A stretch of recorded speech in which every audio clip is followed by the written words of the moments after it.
ವಿಧಾನಸಭಾ ಚುನಾವಣೆಗೆ ಮುನ್ನ ಟಿವಿಕೆ ಪಕ್ಷವು ಎನ್ಡಿಎ ಜೊತೆ ಮೈತ್ರಿ ವಿಚಾರಕ್ಕೆ ಅಂದ್ರೆ ದಳಪತಿ ವಿಜಯ್ ಅವರ ಪಕ್ಷ ಬಿಜೆಪಿ ಜೊತೆ ಮೈತ್ರಿ ಆಗುತ್ತೆ ಅನ್ನುವಂತಹ ದೊಡ್ಡ ಸುದ್ದಿ ಎದ್ದಿತ್ತು. ಅದಕ್ಕೆ ಈಗ ಮಾಮಲ್ಲಾಪುರಂನಲ್ಲಿ ನಡೆದ ಪಕ್ಷದ ಇಫ್ತಾರ್ ಕಾರ್ಯಕ್ರಮದಲ್ಲಿ ಮಾತನಾಡಿದ ಅವರು, ನಮ್ಮ ವಿರುದ್ಧ ಬೇರೆ ಬೇರೆ ರೀತಿಯ ಅಪಪ್ರಚಾರಗಳು ನಡೀತಾ ಇವೆ. ಇಂತಹ ವದಂತಿಗಳಿಗೆ ನೀವು ಗೊಂದಲಕ್ಕೊಳಗಾಗಬೇಡಿ.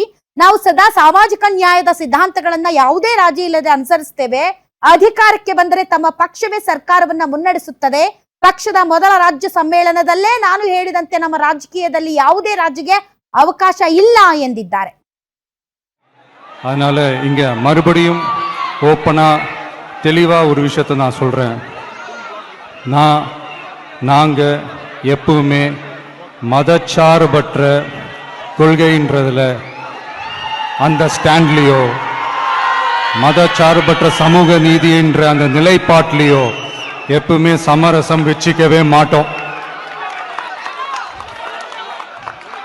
நம்மளுடைய தலைமையில தான் ஆட்சி அப்படின்றதுல எப்பவுமே உறுதியா இருக்கிறோம். நம்மளுடைய முதல் மாநாட்டுல கூட ಓಕೆ, ವಿಜಯ್ ಅವರು ಇನ್ನೊಬ್ಬ ಕರುಣಾನಿಧಿ ಆಗ್ತಾರಾ,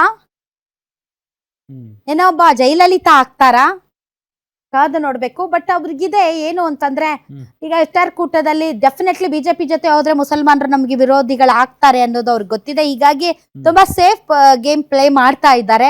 ಬಟ್ ಚುನಾವಣೆ ಹತ್ರ ಬರ್ತಾ ಇದ್ದ ಹಾಗೆ ಇವರ ತತ್ವ ಸಿದ್ಧಾಂತಗಳು, ಸಾಮಾಜಿಕ ಸಾಮರಸ್ಯ, ಸಾಮಾಜಿಕ ನ್ಯಾಯ ಎಷ್ಟರ ಮಟ್ಟಿಗೆ ಗಟ್ಟಿತನದಿಂದ ಮುಂದುವರಿಯುತ್ತೆ ಅನ್ನೋದನ್ನ ಕಾದು ನೋಡ್ಬೇಕು. ಮತ್ತು ತಮಿಳುನಾಡು ಜನ ಕೂಡ ಅದನ್ನ ತುಂಬಾ ಚೆನ್ನಾಗಿ ವಾಚ್ ಮಾಡ್ತಾರೆ ಅಂತ ನನ್ಗನ್ಸುತ್ತೆ. ಬಟ್ ಡೆಫಿನೆಟ್ಲಿ ತಮಿಳುನಾಡು ಜನ ಪ್ರಾದೇಶಿಕ ಪಕ್ಷಗಳ ಕೈಯೇ ಹಿಡಿಯೋದವ್ರು, ಹಂಗ ಹಿಡ್ದೇನೆ ಅವ್ರು ತಮಗ್ ಬೇಕಾಗಿರೋ ಕೆಲಸಗಳನ್ನ ಮಾಡ್ಕೊಳ್ಳೋದು. ಸೊ ಅದು ಅಲ್ಲಿಗೂ ನಮಗೂ ಇರುವಂತಹ ಡಿಫ್ರೆನ್ಸ್.